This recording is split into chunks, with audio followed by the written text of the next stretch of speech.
Hey guys, it is Nick here with another Nick's Topics Walking Dead What If topic video for today. And today, we are getting into a topic requested to me by KingLuck305, and this will end the Savior arc to where it pretty much started last time. This What If concerns the idea if Amy, Andrea's younger sister in Season 1 of the original, survived past her original death.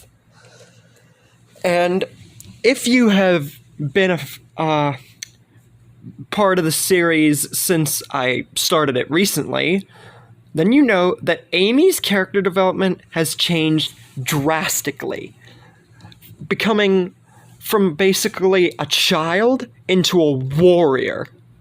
And her influence allowed a lot of people to live. Her sister and Dale, Tyrese, Merle, a bunch of people included. And also, Rick and Jesse get to have a relationship because Sam wasn't traumatized by Carol like the original. And a lot of other things changed up too. Daryl and Beth, actually, their relationship gets to, be more open in this What If, and they actually have a kid named Katniss. I named her that for the purpose of, the What If, and what if they actually had a kid and just information in general, and I think it's a good idea. But to recap on the last episode, we basically started the entrance to Negan and the Saviors, with Jesus introducing Gregory in the Hilltop, them learning about Negan and stuff. And the whole thing with the satellite outpost begins as usual.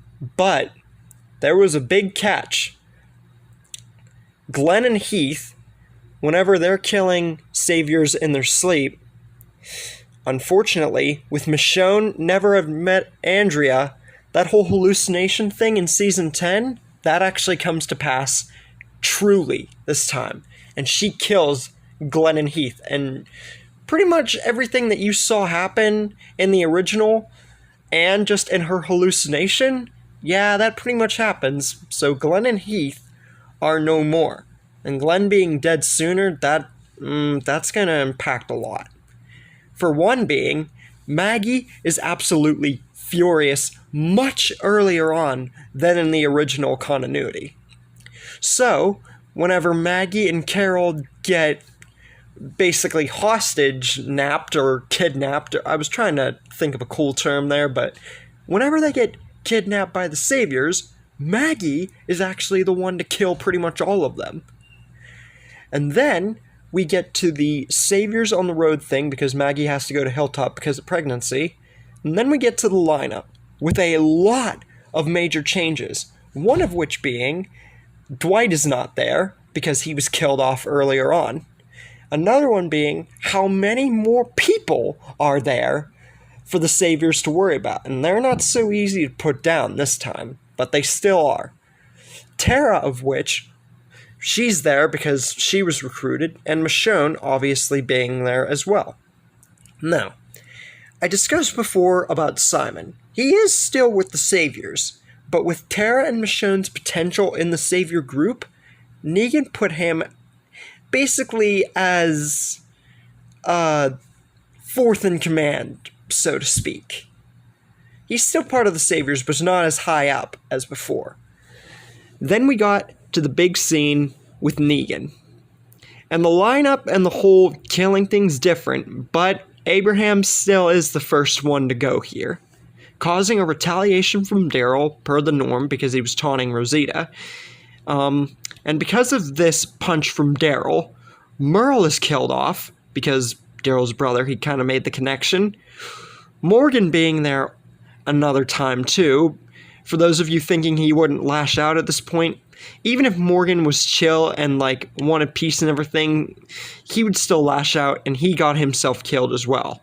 And after Morgan's death, Negan wants to go ahead and just threaten Tyrese's life and comes so close to basically offing him in the process. And this shuts everyone down right away. And that whole thing, everything after that pretty much happens per the normal. Rick gets taken off, but This time, Rick is not gonna be so easy. Like, at first, in the original, he was just like, oh, we can't beat him, blah, blah, blah. We can't fight him, but he's not gonna be like that this time. And if you're wondering about Maggie and where she's gonna end up because of the whole pregnancy thing, she's gonna still go to the hilltop, but this time, it's going to be Beth going instead, because sister. And so they go to the hilltop while Rick and the others deal with Negan and their first meeting for the first offering. And that pretty much goes down the same way that it does in the original. And afterwards, after Negan leaves, Rick begins making a plan to go about killing Negan and all of the Saviors. But they can't do it alone. No matter how many people they got, and with Daryl also kidnapped, because that still happens, they need the help of other communities. And with the intel of Jesus, they find out about the kingdom, and, oddly enough, they actually convince them to fight, because they're under the same influence. It's much easier this time. The hilltop, of course, is up for the task as well. Now, speaking of the hilltop, another notable change happens. Whenever Maggie is brought up and everything, and Gregory starts getting all like, you brought him here, and they shouldn't be here, and all, basically being Gregory, that's not going to go down so well this time, because Beth's there. And instead of Maggie stepping up or Jesus stepping up, Beth pulls a complete Daryl and sticks a knife towards his throat, threatening him that he's not going to do a dang thing about it, and that shuts Gregory down right away, albeit reluctantly. Carl and Enid also get a significant relationship in this time too. Nothing really, basically a what if Rick didn't kill Shane, Carl and Enid relationship. They still get to get together and everything. Also, Carl don't lose an eye. Meanwhile, Eugene reluctantly has to make a bullet for Rosita. Speaking of Rosita and Sasha are going to be part of this plan and want to take the shots on Negan as well together. Because, Abraham died, they both liked him, slept with him, blah, blah, blah. They want to be part of it too, and they know everyone else wants a shot on Negan, but they want him too. But how is this plan going to work exactly? Is it going to be like What If Rick Didn't Kill Shane, where they just bombard? No, it's going to be different this time.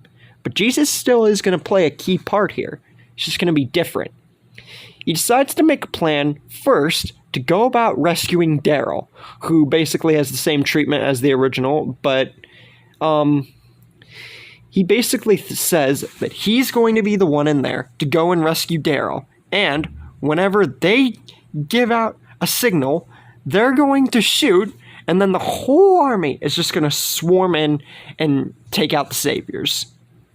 While that's going on, and while Jesus is making the plan, the communities of Oceanside and the Junkyard, taking a little bit longer than all the other communities, Oceanside and the Junkyard especially, they actually get rallied on the side too, on the condition that the Junkyard gets the majority of weapons after.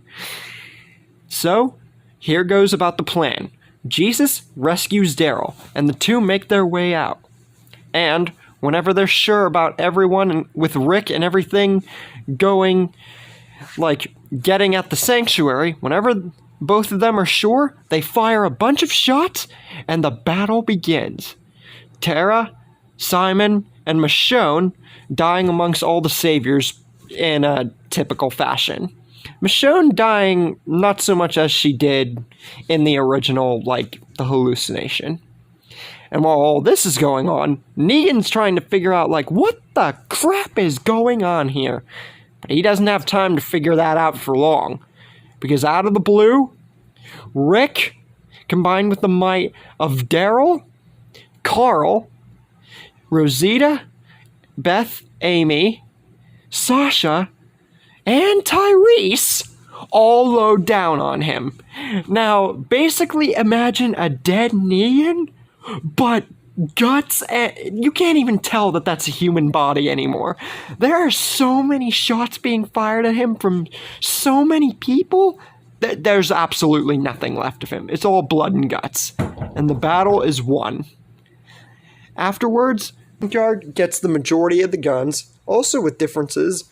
Denise and Spencer are alive, and Ezekiel and Carol, I feel like they would still meet, but it would be like way later. But they would still get together, I feel. Also, Benjamin and Henry are still alive, but they never get taught the stick. And as for Herschel, and that whole thing, it was actually Negan's men to kill off Glenn instead of Negan himself. So that's a little minor difference with Herschel and stuff. Now, Siddiq, I feel, would be found eventually, just like after the whole Savior arc is done and over with. And that's where we end the Savior arc, folks. So what did you guys think? What did you guys think about the whole prospect of Negan being basically blown to smithereens by a bunch of people? Did you like this short but awesome ending to the Savior arc? What do you think's going to happen later on? Well, I'll give you sort of a hint. The next part is going to be the finale. So, if you guys have been a fan of this series, thank you. And it wasn't as long as I thought it was going to be, but with so much, like, material right away at the get-go, I think the What If has been pretty good so far. But stay tuned for the finale. See you later.